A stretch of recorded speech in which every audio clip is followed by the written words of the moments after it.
लाखों करोड़ों दरूद मोहम्मद मुस्तफ़ा सल्लल्लाहु अलैहि वसल्लम पर।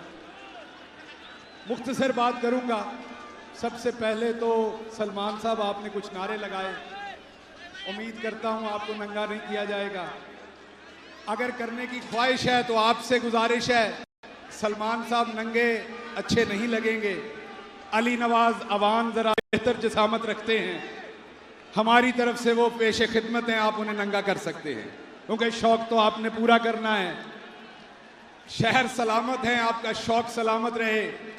दूसरा पूछना था, आपने बयान दिया कि अब आपने सियासत से किनारा कशी कर ली है, तो हजूर मैं और आजम सवाती साहब शलवार पहन लें या भी नीचे ही रखनी है?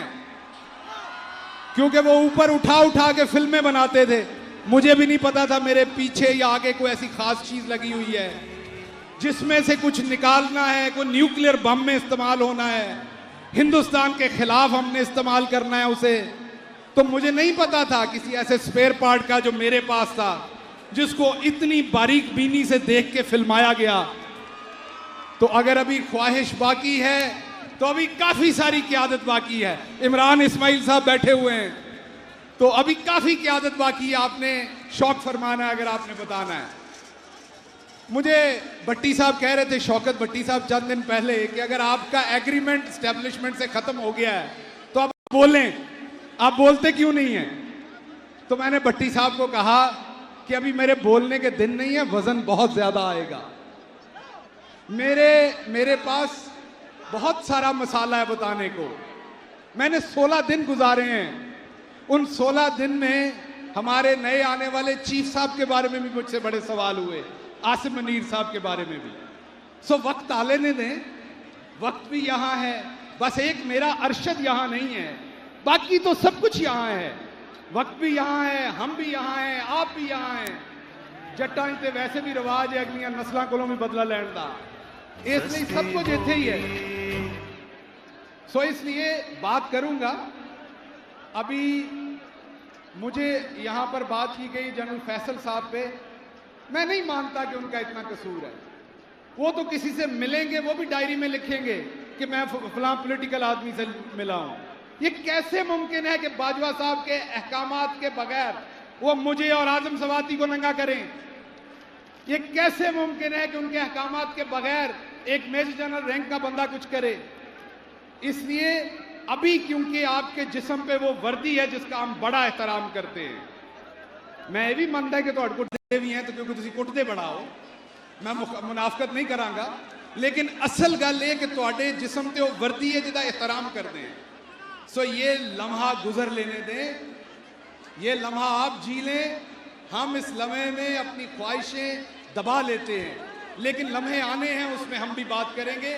अपनी फौज के बारे में बात नहीं करेंगे कभी भी, ना पहले की थी, अक्यूज किया गया बार बार, ना अपनी फौज पे पहले बात की थी, ना आज बात की है, ना मेरे अरशद ने बात की थी, ना हमने की थी।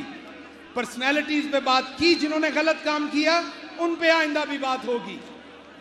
आखिर पे क्योंकि वक्त कम है, मैं सिर्फ आखिरी बात आपको बताना चाहता हूं।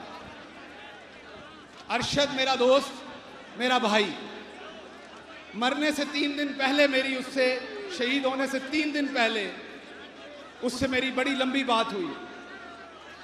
उस बात में वो इंतजार कर रहे थे, उन्हें बड़ी उम्मीद थी जनरल आसिम मुनीर से।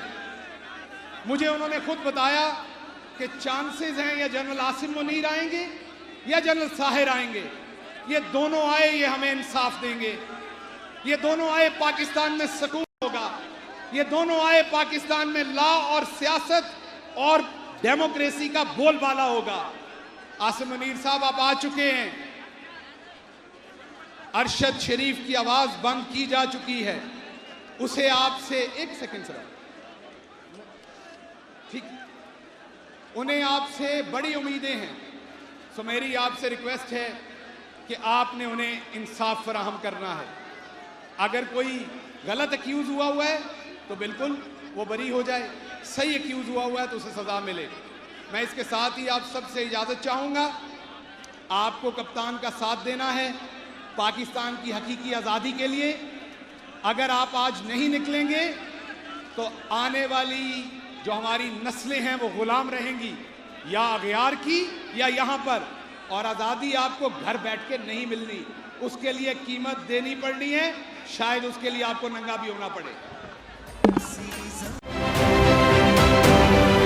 आप ये समझें, ये जो हक है ना, हक पे खड़े रहना और हक को बोलना, ये दूर से लगता है तन्हा हो गए लोग। आप खान साहब को देखें, तन्हा दिखाई देने, सारी जमातें मिलकर उनके खिलाफ हैं, लेकिन आज भी पाकिस्तान की आवाम उस हक की आवाज़ के पीछे जो है 80% से ज़्यादा आवाम उनके साथ है। सेम एग्जैक्टली इसी तरीके से बोल की कहानी है भाई, बिल्कुल अलग आपको तन्हा दिखाई देगा, हर जगह आपको खड़ा हुआ नजर आएगा, हटेगा नहीं किसी चीज़ से, और उसके साथ भी 80% आवाम अगर आज आप देखें तो उसे बोल दिख रही है। जाली केस है ना, ये हम पे उस वक्त बनाए गए थे जब हुकूमत यही थी, इन्हीं लोगों की हुकूमत थी ना। और ये जाली केस, इनको मैं नहीं कह रहा इस केस को जाली केस, इनको पाकिस्तान में क्या पूरी दुनिया में एक ऐसा शिकायत कुंदा नहीं मिला, एक ऐसा कंप्लेनेंट नहीं मिला जिसने ये कहा हो कि हमारे साथ फ्रॉड हुआ है। तो ये खुद ही बन गए कंप्लेनेंट, और ये खुद ही इन्होंने खुद ही इन्वेस्टिगेशन की, उसकी खुद ही तफ्तीश भी की, यानी कि कंप्लेनेंट भी है, इन्वेस्टिगेशन ऑफिसर भी है, और इन द एंड इन्होंने फिर उसके बावजूद ये कोर्ट में जमा कराया कि जी ये केस जाली केस था। ये मेरी बात नहीं है, ये इनके इन्वेस्टिगेशन ऑफिसर की बात है। सब्सक्राइब करें और बेल दबाएं ताकि कोई खबर रह न जाए।